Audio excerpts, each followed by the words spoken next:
Hello and welcome everyone to the Up the Ladder Season 2, a series of insightful yet candid conversations with software developers, data science professionals, and educators from across the domain to help you accelerate your careers. So today on the show, we have Akshay Mittal. He is a wonderful person coming in from NVIDIA, a senior software engineer there, and he has 6+ of years of experience in front end and software engineering and everything. And he over the years he have got a lot of experiences and exposure to so many different technologies like React, Angular, and also he has transitioned from a not so amazing college, coming in from a tier 3 college, but and starting his journey from an Infosys kind of a company, but now he has reached up to a stage of NVIDIA. So we'll have a lot of things, practical things for you all guys in this podcast, so stay tuned. So Akshay, thank you so much for doing this with us, and sharing this amazing knowledge with the folks. Thank you so much for having me here. Excited to be part of this journey and very excited to share my experiences and maybe drop some pointers for fellow people. Right. Thank you. So today, probably, we'll on the first part, we'll dig deeper into your journey. How have you, went and cracked NVIDIA and doing some amazing stuff out there in your career? How did you transition it from the day one, from your college days? And then probably we'll study some and try to dig deeper into some of the SD or front end lingos and everything. And we'll have a lot of gyan and a lot of advices for all of you folks. So let's start. So yeah, going back from day zero. So Akshay, how was your college days like? And could you just go back into your college days and just share how were your college days, and then how did you crack your first placement at the college? So yeah, can you? So if I talk about myself, I was a jack of all trades. Anything that was happening in the college, I was part of it. Either I was organizing or I was participating. Anything. So like my thought process was that get yourself in everything that is possible, and maybe try to experience it, and maybe then decide if you really like it or not. Right? Because until unless you taste something, how do you know you like it or not? So it might be, and I was not too much into tech, to be honest. I was more into literary and cultural. Like I was into theater. I did theater even when I was part of my first organization, Infosys, and I've done theater for around 8 years. And then literary events, organizing events. I've like in my all 4 years of my graduation, I've organized events in every year. Sometimes it was fest, sometimes it was pressure, sometimes it was farewell. Some or the other thing was always going on. I also ensured that I secure good marks, great marks in my examination, so that from eligibility criteria, I do not get, chunked out of that list, so that I'm allowed to sit in every list, every company that comes in the college. But I also ensured that that should not hinder my growth in other areas that is necessary. Just to give you an example, I'm sitting here right now talking to you. Apart from that, as you know, that I've been teaching along with Board and Infinity past 1.5 year. That not only requires technical skills, but it also requires confidence as well as communication skills. Where did I really get it? So true. My theater days, because I was performing in front of so many people, and that I had to rehearse and all, right. So that helped me where I am right now. So it's all what I've gathered during that time that has evolved and has helped me to build all this that I am where I am right now. So true, Akshay. So I think that is a wonderful takeaway for every one of us, that with along with studies, all these extracurricular things, building up your confidence, public speaking skills, communication skills is so critical in everyone's day's job. And like you can excel so much, the soft skills which you don't really focus on in your initial days of your career, but the hard skills and the marks. But I think soft skills, as you focused, is so critical for anyone's for excelling in your career. Right. So how, just kind of switching gears, just wanted to understand how it is this particular thing is helping in your career right now, specifically in your company day to day. How you, if you would have not done theater, let's say going back, and you would have been an introvert person. So what difference do you draw there? Like what would that Okay, create? so can I answer this? Nothing against introvert people, but see, what is important is that if you are working, it's equally important to show your work as well. Let's just take one example. Let's say there are half a dozen in a team, but there is only one manager managing them, right? Right. Out of those 6 people, let's say if you are the one who are actually doing it, but ensuring that your manager is aware of what progress you're making, what is your contribution.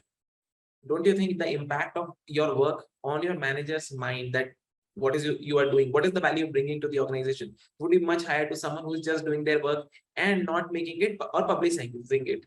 Because it's important. Like, think of it about it, right? When they create movies, why do they publicize? So that people know about it, right? Right. So your manager should be aware, and that has come because I got those communication skills because of that. Apart from that, just to give you an idea, since I do this communication skills and I've acquired, I also take part in events that happen in company. Either again, I'm organizing them or participating. Because of that, I have great amount of visibility, not just people who are at higher levels at tech side, but also non-tech side as well. So that visibility also helps sometimes. Just to give you a very small example, in 2019, Yeah.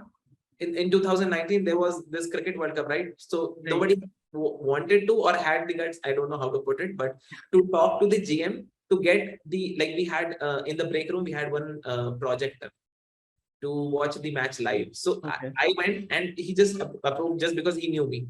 And I had nothing to do where I'm directly working him on anything. So Right. sometimes these kind of things help, right? That is how it has helped me. Yeah. You'll be on the top of the mind because Right. of that. Right. So true. So yeah, just switching gears from here, I just want to understand which technical skills did you develop when you were in college days, and then what was your first interview experience like? How did you hunt different jobs? Let's go back to the Akshay. What he was in his third year and fourth year, and what are the challenges that he faced, and how did he kind of overcome that? So yeah.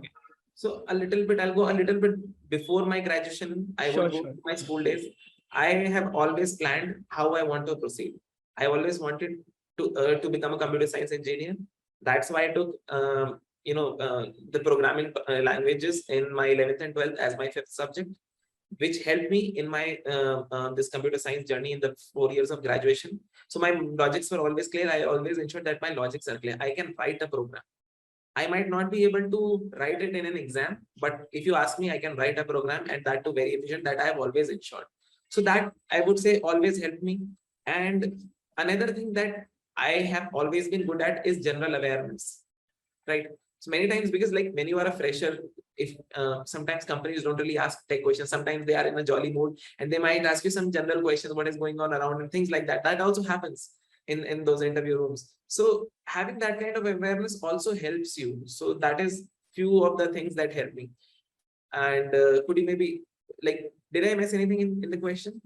Yeah, so it was like, how was Akshay at that time, and how did he, what all technical skills and major skills did you develop in your college days, and how did you prepare for your first interview, and what was that experience? How many interviews did you give, and how did you crack your first interview, and all those things? All right. So in colleges, the scenarios that if you cracked one interview and you got selected in an organization, until unless another company has this much gap in salary package, you cannot sit. So I cleared the second company, which was Infosys. How I did it, though it allowed me to crack, but what I would say is that was a mistake on my part, or I should have been more focused about it, is that I did a generic preparation. Like, okay, everybody is studying OS, study OS. Everybody is studying DBMS, do that. Whatever you hear from around, you do that. But see, that is what your environment, that is what your peers are doing, probably at least in my college, right?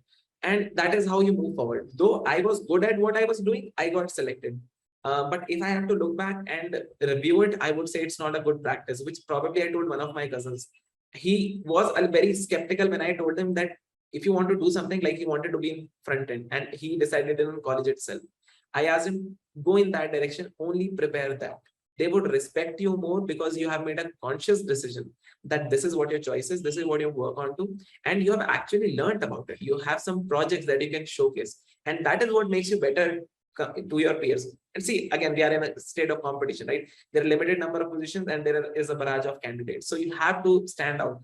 But if I had to only talk about myself, I did general training. But since I was good in programming, whatever program they asked, I was able to write, I was able to crack it. And that's what happened. Since again, as you mentioned in the beginning as well, it was a tier 3 college. So they were not very prestigious companies that came there, but whatever there were, I would still say that they gave us at least a good start and at least an introduction to the industry, right? Right.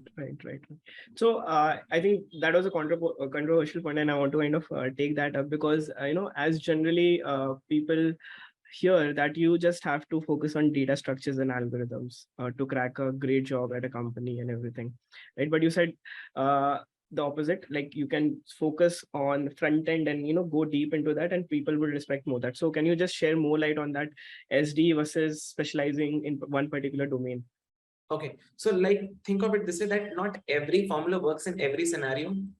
That is how what my answer is. But like if I talk about people from colleges of my kind, right? We are from third tier college. We are not that great college, so we know that great companies would not come here. The kind of companies that come here, they are not looking for that great engineers because they don't exist in these colleges, right? So they are expecting who can write simple code. And that is why if you are in that barrage, you need to do something to stand out. But if you talk about people who are from prestigious colleges, and I might be making some mistake while saying this because I was not from such a college, but whatever I've had conversations with people from such colleges, they are all good at those things. That is why they do data structures and algorithms to make themselves again stand out of those genius people.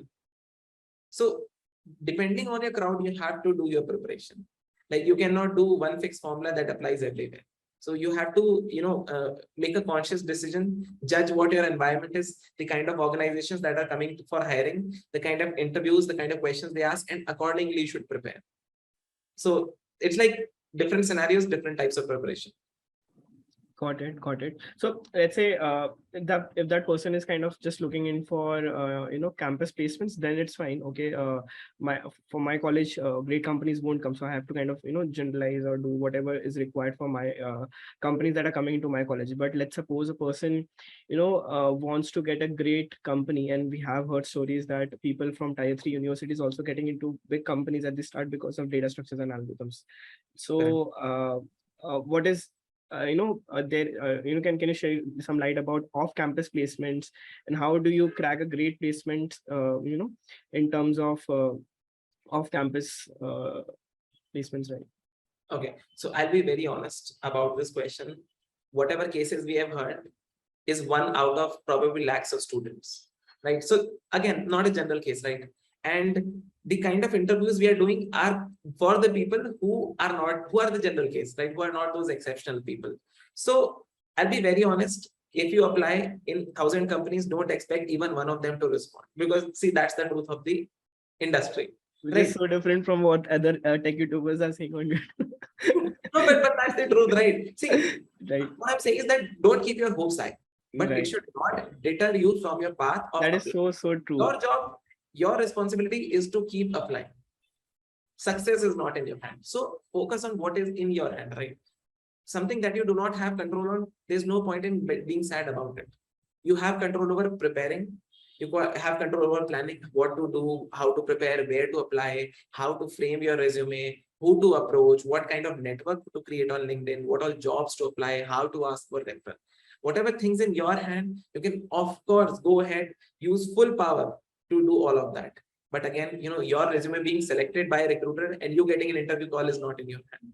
So honest to God, like hand to heart, don't keep any hopes, but that should not deter you from your path.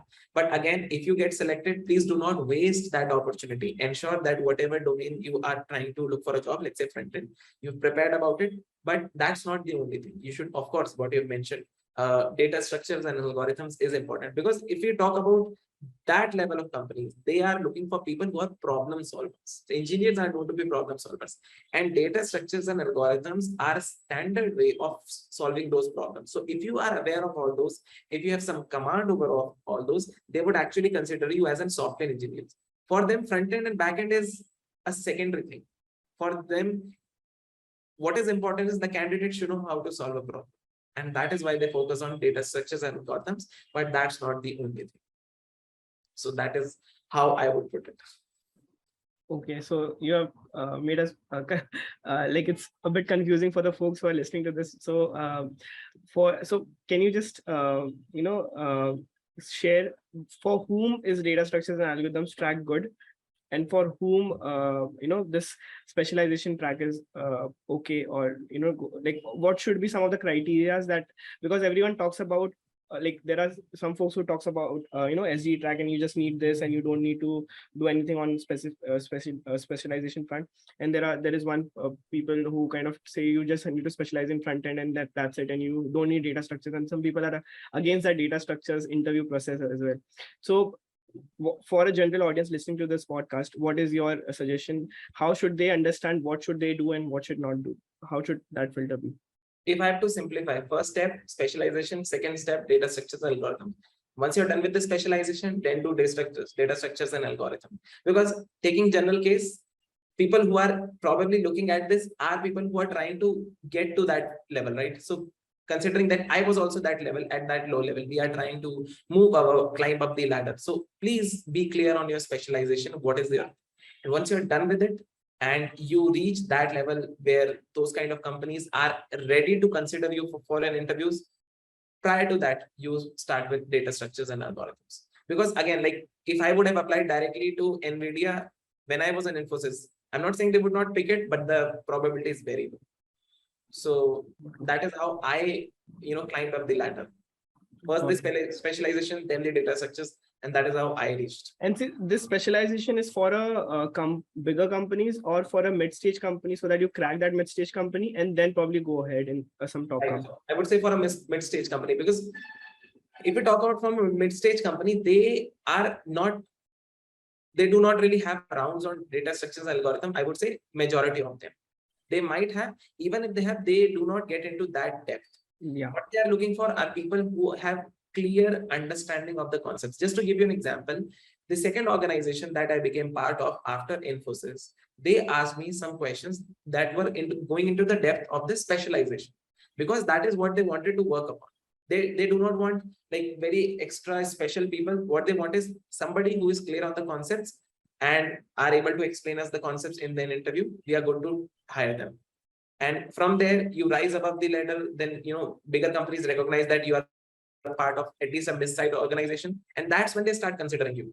It's like a middle step in between for a bigger organization. That's so true. So basically what you're saying is, just to summarize that, in the initial days, if you're not from a great college, there are some exception cases which gets directly into that FAANG companies, but that is very rare cases. So you should keep, yourself safe and prepare yourself for specialization first, and kind of make yourself good with that specialization, either front end, back end, Android development or anything like that, and be good with that. And then probably target some companies which wants to, because the startups, they want to, from the day one, you should be, start working. They don't want the data structures and algorithms. They want people who can directly work on towards things. Right? And bigger companies just want problem solvers, and which they have the time and capacity to train them further on the lines. So for bigger companies, that's fine, but cracking that bigger companies directly from a tier 3 college is not that easy as it sounds to be. So that's a very great suggestion and very practical suggestion, in fact, that you have to go in for startups and mid-stage companies first, so that you have a thing and you have some experience, and then probably if you go to bigger companies, it would be easier to crack those. Right. Because people sell you dreams like cracking Google and cracking this and that, but that's not the case everywhere. Like that is one out of so many cases that you see. Right. So that is why I give these kind of answers, or whenever I talk to my students, I also suggest them, because we need to understand what level we are at. If we have that level of self-awareness, that where do we stand, and seeing such goals or setting such goals for us that are unexpectable, right? So unnecessary, you will face some disappointment. So be realistic to yourself, and it's not necessary you have to take a big leap. Take a small step. Right. You can reach there. It might take probably a year or two more, but there's no loss to it, right? I think that was a very practical suggestion that you gave. Yes. Because self-awareness is very important. Otherwise, it's like whatever you're seeing, because people would try to sell you stuff like get into Google, get into that, but it is just a marketing gimmick. You also understand that you cannot get there. So many people cannot get there because there are so many folks in the tier 3 colleges, but how many seats are there in this FAANG companies? So obviously there is a mismatch that you are sold, but I think getting to understand that, because if you go that route, then it would lead, because if you, let's say, prepare for SD only, and then you don't crack bigger companies, then you don't have any plan B also, and then you are at loss. I think. And to add one more information, just to give an example, let's say if we take example of Hotstar, Google, or any such organization, do they only ask data structures? Absolutely not. They No. will ask you questions related to your specialization as well. Right. In that case, what will you do? So see, if you go with that middle step, your specialization would already be strong by that time. So when you try for that company, one part is already done. You just have to focus on the another one now. So step by step, you will be actually able to.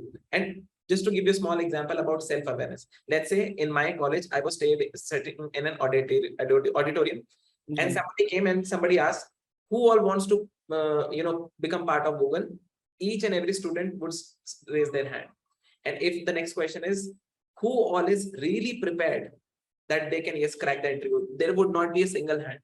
And that is what the difference between self-awareness is. That is so true. That is fundamentally very important to all of you to understand, whoever is listening to this podcast. I think this is a very practical, case which Akshay talked about, and a lot of people don't talk it in that manner. So I think that was a very, very, very wonderful point.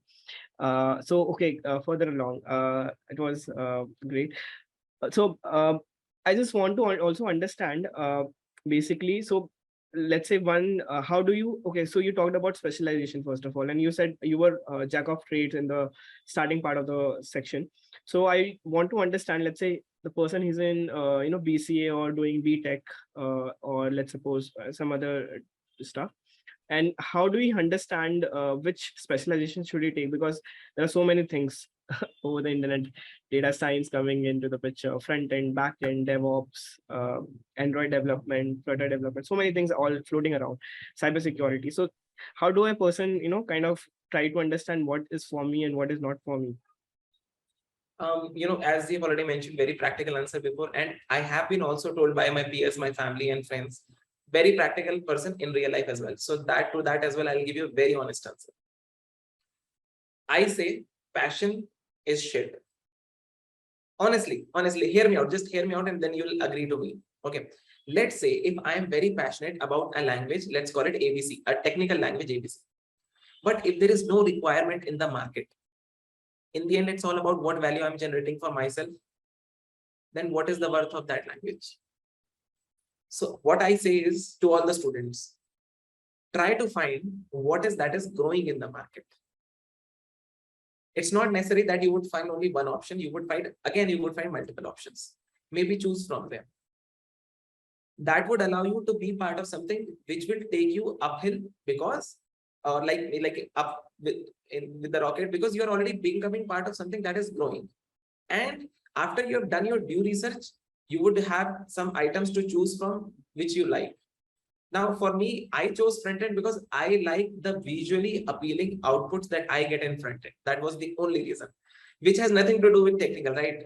But I like seeing those colors and buttons moving and all that thing. That was the simple reason. And another reason, because I saw that front end is growing. I did my research. There are so many great articles available on LinkedIn, Medium. You just have to do Google search. If you even write top 10 trending technologies that will rise in the 5 years or 10 years, you will find data or skills in demand, things like that. So my honest recommendation would be, don't choose and then work on it, or maybe first do your due diligence. It will not take more than a week for you to do your due diligence and collect the data. Or maybe try, and then with that data, maybe try to understand what is it in it. You can always go on LinkedIn, try to find people of that interests or people who are working on this. And let's say you try to connect with them. And let's say you try to connect with 50 people. I think there's a power cut at my end. Oh, okay. Yeah. So should I continue speaking? So I think probably we can have the video. That would be better. Yeah, it's right. So let's say you go on LinkedIn, you try to connect with 50 people. For sure, out of those, at max might be 10 people who might, accept your request. Let's say you message them, right, to know what this industry is about, or just to get an idea, right? There's no harm in networking, right? Out of those, two might respond to you, but you will get some idea from those industry experts. What is it about? What is that you're trying to get into? It's free, man. It's free. Why not connect people, talk to them? Maybe you might find some great insight. Maybe you find some great connection who might be able to refer you in future. There are endless possibilities. But again, very practical. Don't choose and don't be passionate about something. Because think of it this way. Let's say front end we are doing right now. Correct. This is called Web 2.0. Web to 3.0, the blockchain thing is rising. What I would do, I would go with the rising tide. Because again, I have to, in whatever work I do, I have to generate value for myself, right? So it's a transaction that we do. So maybe, and so how I see it, because I have seen people in my family and my relation who got fired because of how the scenario changed in the last 10-15 years, right? Because they were project managers and all these kind of things that were going on in the past. Now, from the past 10 years, things is all about full stack developers, people who can do everything. Now, industry is actually looking for people who are jack of all trade. So what is most important is to be relevant. Sit down and analyze, let's say, end of every year. Am I doing what is relevant? What are the growth prospects in this? Am I in the right industry? What should I do to become part of something that is growing? So that is how I make my decisions, which has fortunately led me where I am right now. I don't know if this is the right way, but it has worked for me. And I would say up to with some level of confidence, it will work at least in certain scenarios for others as well. Yeah, Akshay, that is, a very, very practical thing again, because as people says, okay, just try this out, try that out and see what you love and then probably go into that. But let's say you go into game development and then you understand and realize that, there are not many jobs, and people from your college, they won't be able to hire. So the spending that amount of time and doing that, all those stuff is useless based upon. So I think that passion is shit, as you said in the start. It's so Right. practical, because yeah, whatever is trending in the market, you should understand that, because if you don't go with that flow, you won't be relevant. And being relevant wherever market is heading is so critical to your career. And I think we are trying to solve that problem at Board Infinity, building something like Career Planner. So we are probably will be launching it in the next 1 month or so, where we are trying to aggregate all this different opinions from job descriptions that you see, whatever skills you need, and what is experts saying about this particular. As you said, you should reach down on LinkedIn. So we are trying to accumulate it from our coaches. What do exactly that person needs in a day-to-day life? What is that actually like? And we are trying to give a free demo of that particular thing also for 4-5 hours. And we are trying to also, in the first part, we are also, as you said, that you love building things and seeing creative things out there and visual things, right? So that is for you. So that is a trait that you intrinsically have, right? So we are trying to build out something on those levels that understands your trait, and then probably recommend you the right stuff that is according to your personality. So I think personality giving, also accumulating it from the market trends, what is going up, what is not going up, kind of accumulating and giving you a Ikigai score is something what we are eyeing for, and we'll be launching it soon. So I think that is very, very much relatable, and that gives a confidence that we are on the right track. As you mentioned, that this is the thing that a person should see in reality, rather than just going out for what is your passion and everything. So I think that was a wonderful answer. Okay, so just getting that out of the way. So as you said, understanding there are multiple options, drilling down to fewer options and trying one or two of them, and realizing what is for me and what is not for me, and then probably going deeper into that. Okay, so as you specialize in front end specifically, pretty much. So I just want to deeper into that. So how do you recommend a person who is just starting out, and let's say he's not a coder as well, like he haven't coded in the past, it doesn't come from a engineering background also. So let's take that example into the case. So how such a person can become a good front-end developer, at least in the next 6 months or 9 months or so.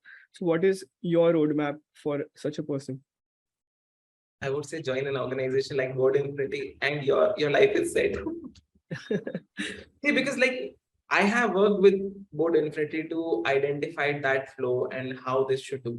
And maybe just to lay it out as a plan, maybe start with, like, since we are talking about front end, if we were not talking about front end, I would have given the same answer. But in this case, I would take example from front end, start with the programming language. Like in this case, it would be JavaScript, right? Start with the basics of it. Do not get into the advanced content. Start with the basics and start practicing writing programs so that you get comfortable with it over time. Don't try to overburden yourself with doing some advanced stuff. No, simple. Move simple, right? Even if you take, let's say, more than 6, if you take 8 months, you have not lost anything. But if you have gained actually confidence by extending 2 months, you've actually made a positive output eventually, right? From there, move to HTML, right? Because once you're done with the logic building, you have actually identified that yes, programming is for you. Because let's say if you start with HTML, CSS, and then you feel stuck at JavaScript, you would have wasted your time in HTML, CSS. That's why I say start with JavaScript, build some logics. From there, go to HTML. I would say the simplest part in front-end development, but again, the most important three out of the 3 pillars in front-end. Then move to CSS, a little difficult than HTML, but still doable. Of course, you would not understand the concepts in the first go itself, but eventually with time, you would get better, as I have seen in my journey. I was not that great. From then, you can, of course, move to some advanced JavaScript concepts, because it is important so that you can understand any third-party library like React or Angular, how do they work? Because you might be able to learn the syntax that is used in React and Angular, but if you do not really understand what is going on behind the pictures, then that level of clarity would be different. It would be less in that case. That's why advanced JavaScript is very much important. And like I teach in my classes, many times I say that this concept, just remember this. I will show you that in real life when we use the library. Because many concepts you might not use while actually writing code by yourself. But when you use third-party libraries, those are used very extensively. So that's why advanced JavaScript, of course, which is followed by a third-party library or a framework. And I think that would complete your journey from scratch to how I would say at least the basic front-end development needs from an skill set perspective. Okay, wonderful, wonderful. That was very nicely said and very nicely laid out. So, kind of so getting into the basics and cracking it out. So, how let's say that person has learned HTML, CSS, JavaScript, and a bit of React, and then a bit of Git and everything. So, how such a person, start reaching out to companies, and how such a person, front-end developer who is at a level, what does from a company's perspective, what does a company look while they're hiring for a front-end developer, and how that person should get prepared for in the right manner, and what all things that he should be taking care of specifically as a front-end developer? Like if we were doing this meeting, let's say 2.5 years ago, I would say that there are so many open recruitment drives that goes on, and maybe just try to get into those. But that's not the scenario right now. We are in the post-pandemic era, right? So what I have seen in the change of interview process is that now they give you one assignment generally to check, can you actually write code? Because people can go online, search for general interview questions, and they might be able to crack 60-70% questions correctly. But that would not allow any organization to correctly test their skill set. That's why they gave an assignment. That assignment not just checks their skill set, but also checks how serious they are. Because many students don't even turn up the assignments. So if you have turned up, you are actually serious about the organization, because it requires time, effort, and knowledge as well, right? And how can you can use this assignment is maybe put that up on your GitHub as a proof of your work, right? So in the end, you would have a great GitHub profile with a lot of projects that you worked in, right? So it's a win-win. Try to, basically the idea is try to generate value for yourself. If you have done hard work, you should get something out of it, right? Then, like, of course, after you're done with the assignments, be prepared with the interviews, because generally they ask very basic, I would say for a fresher perspective, very basic interview question. Now the question arises that we are talking about the interview process. How do you approach the companies, right? We have some great platforms like LinkedIn, I've already mentioned in the past. Then you have Naukri.com, amazing platform. I would say it's on the same level as LinkedIn, but it's just an Indian platform for Indian companies that are trying to hire in India and Indian candidates. But again, a great organization. Okay. And apart from that, I've also seen so many great new websites that have opened up. Like there is this Hirect, then there is this Angel Jobs and Startups, right? Right. And companies have their own career portals as well. Right. One of the things that people say that is very helpful is try to look for this referrals, right? But I would say the fundamental mistake students do is, let's say you are a person working in an organization and I am a candidate. Fundamental mistake people do is, I will come to you and I will message you. I am a fresher. I know this. Can you find a job for me? Now think about it. Do you really have the time to find a job for me? Or am I the only person messaging you? Let's be honest again. Very practical, very honest, right? And do you really know what the skills do I possess? Which is the best fit for me? You do not know, right? Even after dropping a message and you actually giving me a window to hear me out, would you be able to help me? Even if you want to, you would not be able to. So that's the basic mistake students do. Find a job in the career portal, share that job with the person who are asking for a referral, share your resume, and if possible, share your GitHub link where you have some code as a proof of your work. So that they would know, of course, you have done something, you know something, so that with confidence, they might be able to refer. And then maybe pray to God for the recruiter actually calling you. Because like just going and asking, can you find me a job? Makes no sense. And I've seen that so many times. And whosoever message, I've tried telling them, like, think about it from my perspective. Try to put yourself in my shoes and think about it. Would I know what you do? Would I know what is the best skill set? And let's say even there is no opening in my organization that matches your skill set, I would be purely wasting my time, right? Right. And of course, you're not the only one who is messaging me. I'm happy to help, but think about me, right? Yeah, So what you need to do, and not just for somebody you are asking reference from for a recruiter perspective, the easier you make their job to help you, you would be technically helping yourself. Very small example from a recruiter's perspective. Let's say you have put out a job requirement and people send you resume. What do they generally name their resume? Let's say their name or the word resume. And let's say they have downloaded all those files in one big folder and they want to find that candidate's resume in that one big folder. Will they be able to find? They will not be able to find. So what you do is maybe name it in a nice manner. Let's say your name is John Doe, then your skill set, then maybe your years of experience. With the file name itself, they would know which technology this person is applying for, what is their experience. Make their job easy to get a job for yourself, which people generally do not realize. So that try is to think from their perspective, what can I do for them to help myself? right. That is so fundamentally true. Like starting out from is asking for referrals. Just keep them in your shoes. Let's say you are working for NVIDIA and you would be asking for a referral. Some person would be asking for a referral. So as you very rightly said, getting into the shoes of the recruiter and probably understanding what like if you would be in that place like an NVIDIA engineer, what would you specifically like to have already, like a pre-built message or a resume or something that will help them to help you. That is so fundamentally true. And then probably putting into the recruiter shoes, what specifically are the keywords that they will look at in the resume, what are the things that okay. So very practically said, kind of going out there and kind of trying to apply whatever skill set that you have, what will be the companies that you can probably crack at, and then probably reaching out for referrals, because I think that a lot of people don't do.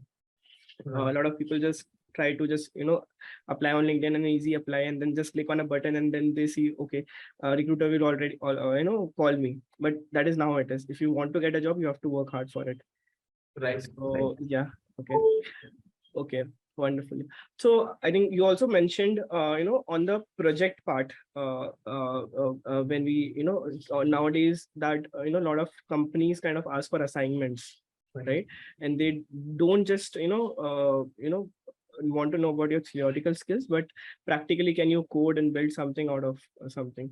So, and companies, from a recruiter's perspective, it is very important for him to understand what have you made, what original have you made. You have not copied, but you have made.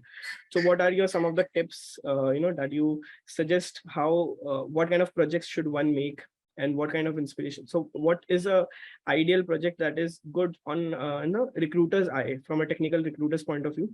What is the project? Let's say if you see on a resume of a student, and you'll be, wow, okay, this is the person that I was looking for. Okay, so from a project perspective, and most of my answers will be for students who are general like me, not special. Okay, they do not come with any expectations when they visit your GitHub link, honestly speaking. All they want is if you really have done something. See, I read this today itself in some article I was reading. The most difficult task, but the most important task is showing up. 85% of the job is just showing up. That's what it really is. We just do not realize, because we kind of quit or we take it so casually. That is what we do. what is important is really just maybe have something. Do you really think if they, let's say there are 6 people who applied for a job, would they really go to everyone GitHub and open? Even if they do, let's say there are 6 projects, would they open everything and they see the details? They would not. Nobody has the time, right? That's why let's say Instagram moved the duration of reels from 1 minute to 30 seconds because the attention span of today's generation is that less. So you need to use that psychological facts to your advantage.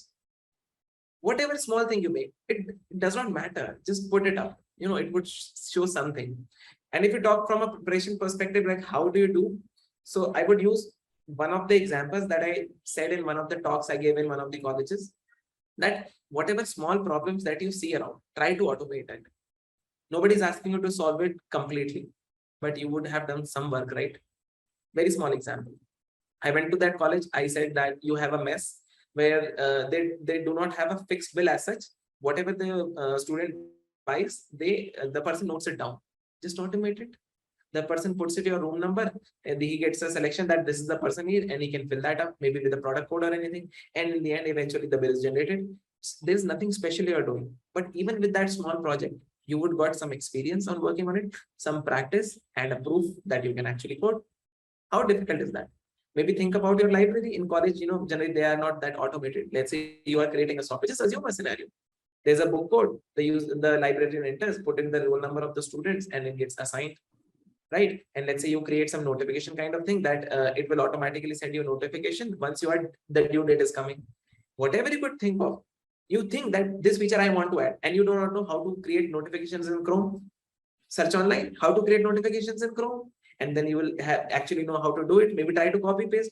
Most of the job is actually copy pasting, but once you have done it, you will get that confidence. You would be able to say, and let's say the recruiter or the interviewer asks, how did you really do it? You might not remember everything. Even if you remember parts of it, that's more than enough. Nobody remembers everything, right? So I would say that there are very small things that you really need to remember.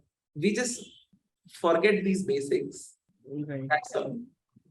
That is so true, because from a recruiter's standpoint, building the Netflix clone or Instagram clone or Facebook clone is not that important, rather because they know that you have copied from some video or the other. But Right. building from a real world use case, because there is a need, and then probably if you go to solve that, you will learn about so many different things, as you said about Chrome notifications.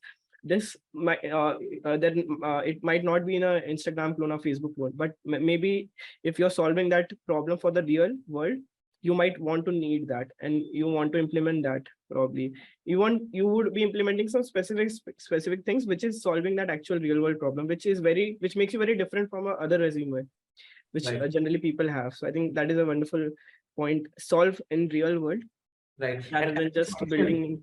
right. And as you mentioned, the Netflix thing, let's say if I am a recruiter and somebody's profile comes and it shows on GitHub, they have made Netflix zone. I will never believe that they correct themselves. But if they make a small calculator, I would believe them that they have done this. Think about it. Very simple. Yeah, Right. yeah, that is so true, because you understand that this person can do at least at this level, and let me expect at that level. Right. Right. So recruiters don't the bottom line is recruiters don't expect a lot from you, but they expect that you are a good problem solver, and you know to write code, and you are able to solve a real world problem, because that is exactly what you'll do at a real company as well. So can you understand the problem and turn into a solution, and not copy paste things, because that is what not a recruiter would like. I think this things is very important in one's resume and in terms of projects. So I think that was a wonderful point. Okay, Akshay. So a lot of wonderful yarn and a lot of practical advices. So we are almost on the climax of this podcast, but so we'll cover some of the things very fast from you. Okay, so okay, so what are some of the myths that you think are very common myths in front-end development, that you see a lot of people have that in their mind, and that you want to probably crack? Maybe a few of them which you generally see that generally I people would have. say the most common myth is that I know it all. When you start thinking you know it all, it means you know nothing. Right. And there will come days when you feel that you do not know anything. And there's something called imposter syndrome, which is very common in software engineers, right? So that is the day which you should use very wisely, thinking that if you do not know, no problem, start learning now. Maybe you might learn something new, right? Any other myth? That you need a lot of different frameworks together to actually crack it. Do one, do it thoroughly, and have actual proper knowledge about it, right? Not just to say for the sake of giving an interview, but to really understand it for your sake, not just to clear interviews. Because if you know it for your sake, you won't have ever have to prepare for an interview. You would know it because you have learned it for your sake, right? Any other myths? Maybe that JavaScript is easy is another myth.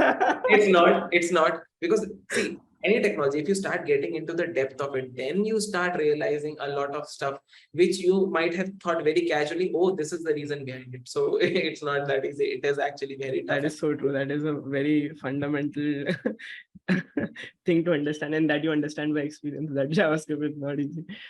That was a great thing that you talked about. Okay. So, okay, switching gears from there, I want to understand what is the day in the life of, NVIDIA's senior software engineer, and how does he generally spend the time? So do you write code all day, 8 hours at a single stretch? How is that? Do you want ideal answer? Do you want? So yeah. I was actually having this conversation today with one of my fellow friend who is in Samsung. Okay. The amount of time software engineers actually work in a day is not more than 4 hours. There is a specific reason. There's an actual practical reason behind this. I'm not no disrespect to any other job, but most of the other jobs are redundant. They do not require your conscious mind full time on full power to actually do the job. But in a software engineering job, you need your conscious mind. Other jobs probably need your subconscious mind, but here you need your conscious mind to work throughout the time. You have to create new logics many times, right? So your brain probably would get tired very easily or fatigued if you work probably 8 hours, right? So of course, then it involves certain amount of meetings, right? That is always there. Then whatever other code people have written, whatever requests they have created to merge their code. So reviews for that we do. Right. Sometimes apart from our regular meetings, we have to go in other meetings because let's say there is some problem we are trying to solve that requires other engineers to work with. So those kind of meetings are involved. Then maybe some game of TT, right? And maybe let's say maybe 15 minutes walk after the lunch with my team. And it's not that any special as such, but yeah, it's fun working out here. And but of course, it does not involve coding 8 hours. No, I don't think any engineer in any organization codes 8 hours, because if they do, they will get burnt out very soon. And that should not be the way of working, right? Because it should be, it's a long-term play, right? You have to work for a long period of time to create the product. No product is created overnight, right? Rome was not built in a day. Right. That's how it is. That's so true. So what are your honest opinions on React? I think it's a wonderful library. I started with Angular first, but then I moved to React. I have heard from people that there is a difficult learning curve in the beginning, but how I have seen is that if you have great command on JavaScript and the advanced concepts, then you get to understand by yourself what is really going on behind the scenes. That why, if you've written this in React, what is really happening? Then it becomes easier. But again, I would say that there is no preference or anything against any framework or library as such. Everything can solve everything. It's just more of a preference of the organization or the team or how things happen, right? Generally, because let's say in some organization, they have been using Angular. So they do this. It's not that React is bad. Same goes for other organizations which use React. So that is how it is. And I switched to React because I just wanted a little different exposure from Angular. I wanted to try new things. I was probably getting bored or something. So just to keep myself entertaining. Also, one, again, a practical reason, because let's say when you try for an interview in front end, very important tip is how I would put it. Let's say you're an Angular developer. There would be some organizations who would not consider you if you do not know React. Same goes for vice versa. But right now I know both. So that allows me to open more doors when I am looking for, let's say, a job change. And that is how, again, being relevant and trying to always have, opportunities available for you. So that was the approach when I made this change. Wonderful, wonderful. Thank you so much. So, what are some of the most important lessons, that you have learned over the past 6, 7 years of your career, so that you want to probably share? The first lesson that I learned in the very beginning is sky is the limit. Very small example. I was in Infosys. No disrespect again to anyone, but the kind of environment there is, it makes you very comfortable, right? The kind of peers you have are generally people coming and going from companies of that kind, like Wipro, TCS, CTS, and Accenture, these kind of companies, right? So I thought I was part of that well over there, like that frog and well story you might have heard, right? That I thought this is the entire world. This is where I am meant to be. This is what my level is, and I cannot do anything better than that. But I saw one of my friends actually rose above that and got into Dell. That's when I realized, oh my God, we can actually achieve great things. People will give us opportunity, not everyone, but there will be some companies who will give us an opportunity. That's when I started preparing. That's when my eyes opened that, oh, this is not the end of the world. Okay, no, this is what I am limited to. You start working, you will get opportunities. Maybe not everything in the one go, but maybe step by step. Other set of learnings that I got is, I would say, one from an interview perspective, like, because you stay in a domain for, let's say, a long period of time. Some people stay in an organization for a long period of time. Some people, let's say, they switch in 2-3 years. When you start switching, what you do is please prepare digital notes, as in on, let's say, Google Drive, make a document, do it there. Don't do on paper. I'll give you the reason behind this. When I started with my second switch, I realized that I had to start everything from scratch. So much wastage of time. Because if I would have done that in the first go, I would already have the notes available, which I would have to use again, right? The technology does not change overnight. There will be new additions, but old things don't go away, right? So that helped me. Digital notes allow you to edit it in case there is an enhancement in the technology or anything in certain topic. Handwriting, you can always understand. It will never be lost. You can add more concepts to it because there's no limit to the number of pages. You can share it with someone, and let's say they learn something, they can add to it. We have mobiles, let's say, and of course, when I was in Infosys, I didn't have that money that I had my vehicle. People can, I don't want to buy things on loan. So I used to travel by bus. So I used to open my phone, Google Drive, and I was able to recognize, or maybe, revise everything in the bus itself. Let's say I'm sitting outside the interviewer's room, that I can revise there as well. So much of value I got out of this. So please prepare digital notes, and you will see returns over the period of long time. You will see. Another learning that But people prefer blogs nowadays, and they don't have the effort. They don't put in the effort to make their own notes. So why should one make their own notes? So you will have everything once. See, when you start preparing, what happens is that things are a scattered thing. You will lose a lot of time. You will waste a lot of time in finding this stuff. But if you have that in under one umbrella, think about it. How much time will you save? Let's say a good company, very good company, or dream company comes and asks you, okay, tomorrow we'll take your interview. Will you start searching for content now? But if you have that already, you will be ready, let's say, in 4 hours. Right. So think long term. It's a long-term game. It requires effort. I have actually, like, there were so many series that released at that point of time. I was just noting all of those down that I want to watch once I'm done with my notes. And once I was done with the notes, for 3 weeks straight, I just watched TV series. But that notes have now given me results. Right? Another learning I would say is that maybe start teaching. So I started my teaching career with Board Infinity. What I realized is that after teaching, so many concepts get clear to yourself because you are learning about it again and teaching it. People might come and ask you questions that you might not yourself be aware of. So you read it, then teach them. You also get to know something new.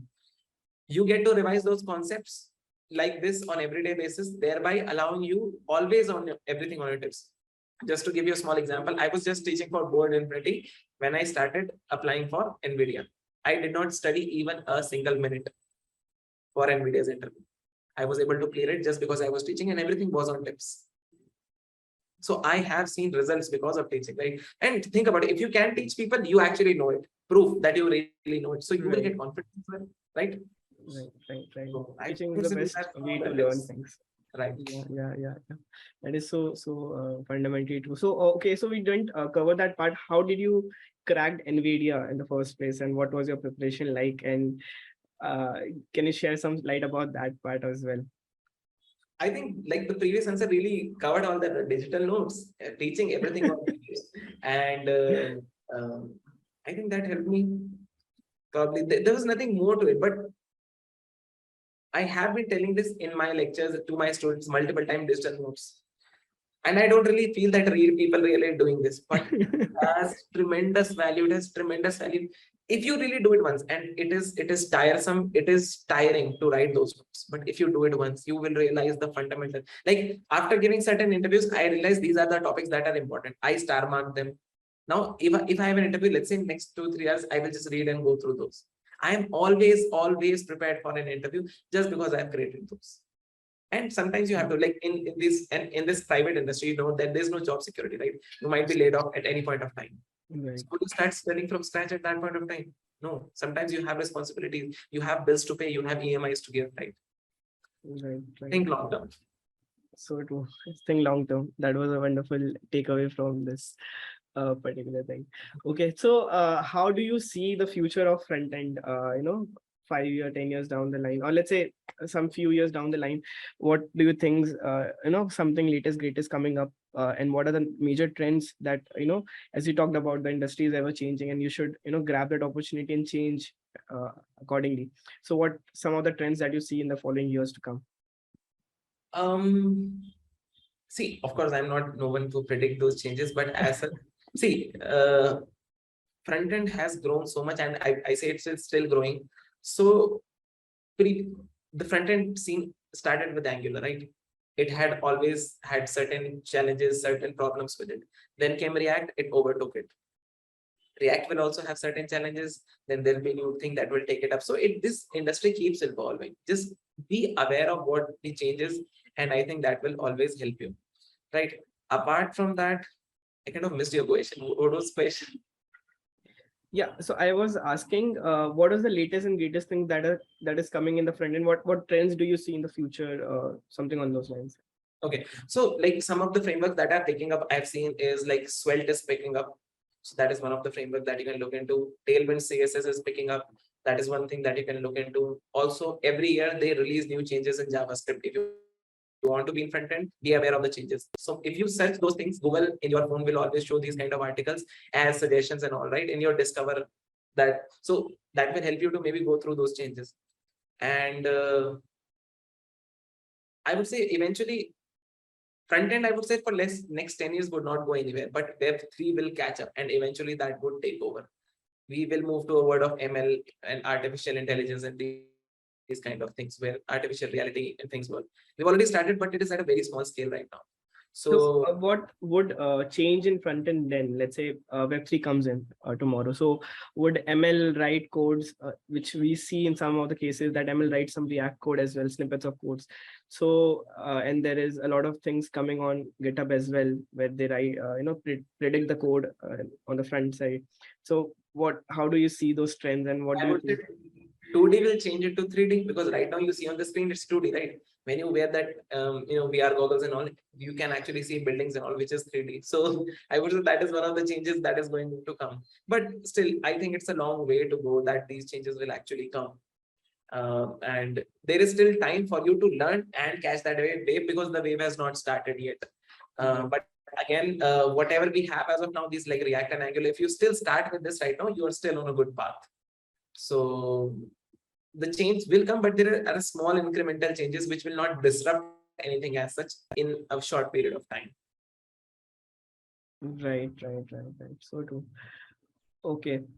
Uh, so how do you keep yourself productive as a software developer on a daily basis? What are some of those tips and tricks that you inculcate or try to follow so that you are very productive at your whatever you do as a developer?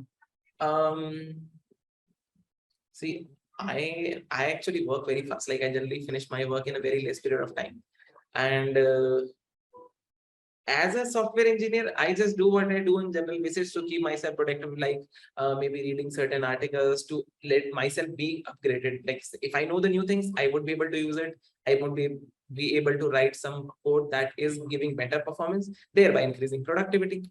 And I take small breaks in between to be productive, so that, if you're there for a long period of time, you might get burnt out, right? So small breaks in between, maybe reading something because I like reading, and maybe I like traveling, so maybe making planning here and there, so some little bit plan, or maybe taking a look at my calendar, holiday calendar, when the leaves are coming up, so maybe planning something about it, right? So these are the few things I do, but otherwise I would say that I am never bored. Like I have seen people who face Monday blues because probably they do not like what they do. I really like what I do.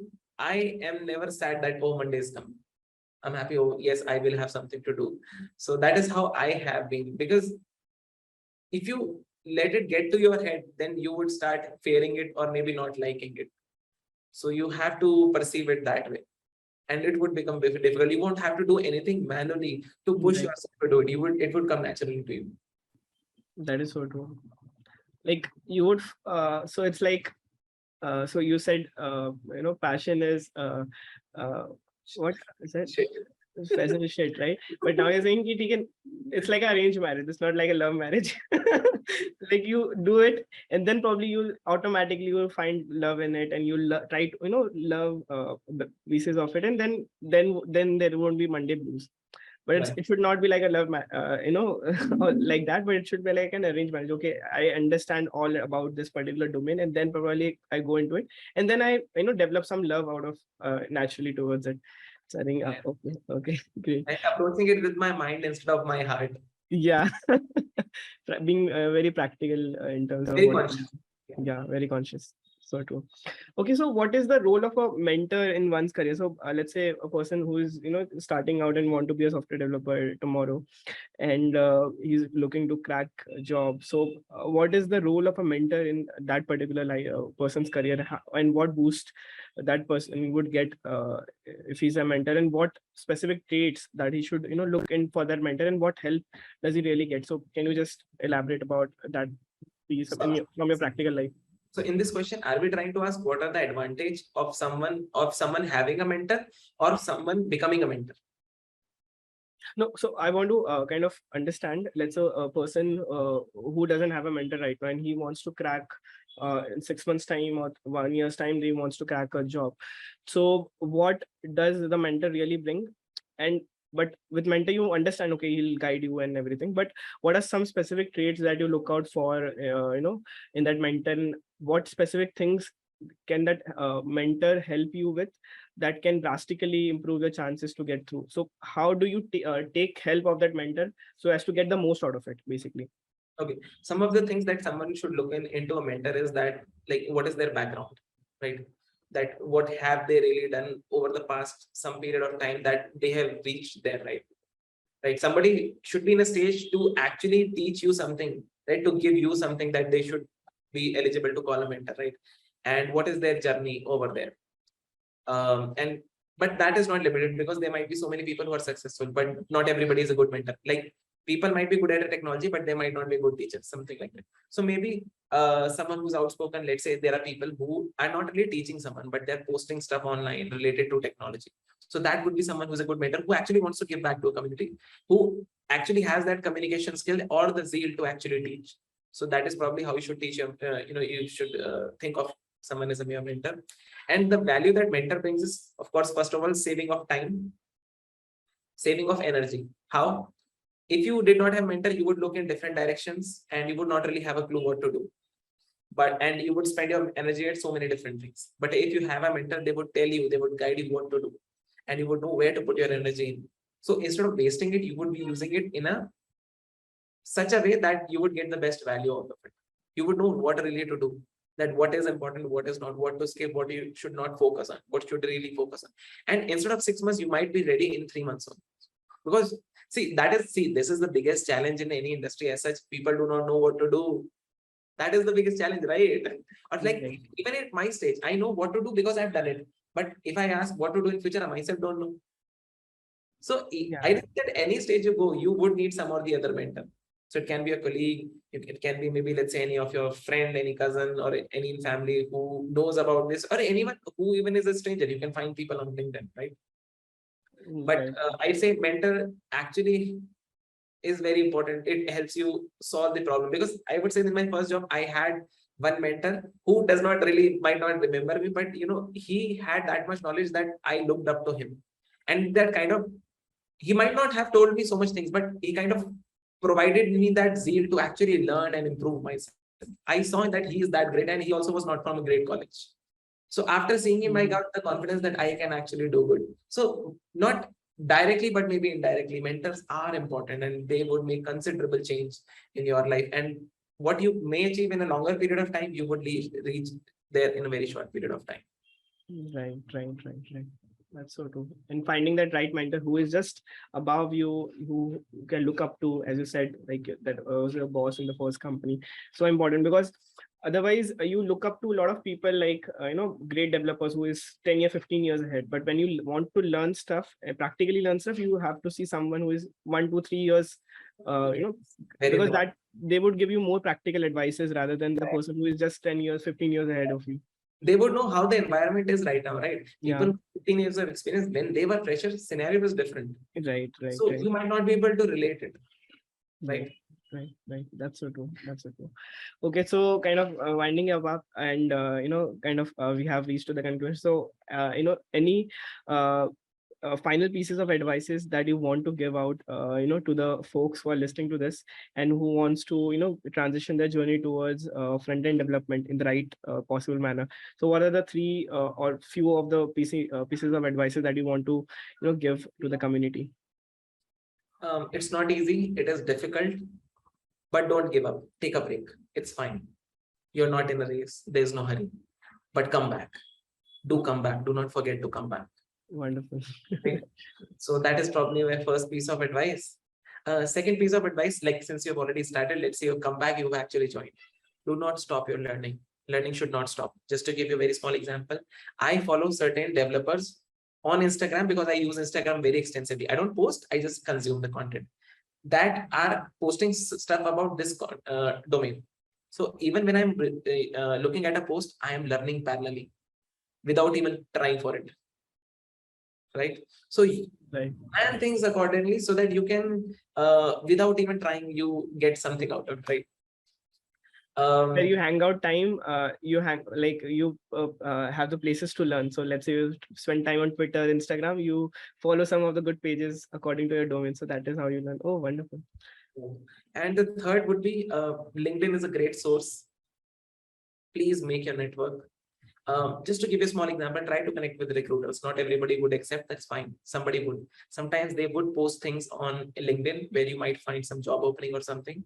And you might get some job opportunity over there, right? Not just recruiters, but maybe people who post about such stuff, maybe be part of groups who are related to these things on LinkedIn. I would say the last thing is that there is a great, amazing website called meetup.com where people of similar interests gather and talk about it. And I have joined certain groups where I just attend whatever they're talking about. Such great stuff I've learned over there. And that is all free of cost. You just have to give probably 2 hours of your weekend, that too once in some month. Let's say this month or maybe now next month. And you would learn great stuff. You would probably, even if you're not learning, you would get some exposure. And exposure is very important. I would say that is one of the things that separate people from IITs from us. It's not that they know everything. They have that exposure. So apart from learning, please focus that you have that exposure and awareness. That's all. Wonderful pieces of advices, and I think our listeners have a lot of learnings from, and a lot of practical learnings, as to say, not just theoretical ones which you generally find over the internet. It's so practical advices for people who are very much into the journey, very relatable. For a lot of advices which was talked about in this particular session was so practical for a general audience. because I think a lot of practical advices. So I think everyone should take up good notes about whatever they have listened and try to apply that practically in their lives. So thank you so much, Akshay, for doing this. And I think people have learned phenomenally things from this. And I think I'm sure that it would create a wonderful things from their careers, and they'll thank you in the future for this particular thing. So thank you so much, Akshay. Thank you so much for having me here. Just trying to give back to the community who have actually supported me in reaching wherever I am, and me doing my part to support those people who are trying to reach probably where I am now. Okay. Thank you so much, Akshay. Thank you. Thank you. Thank you.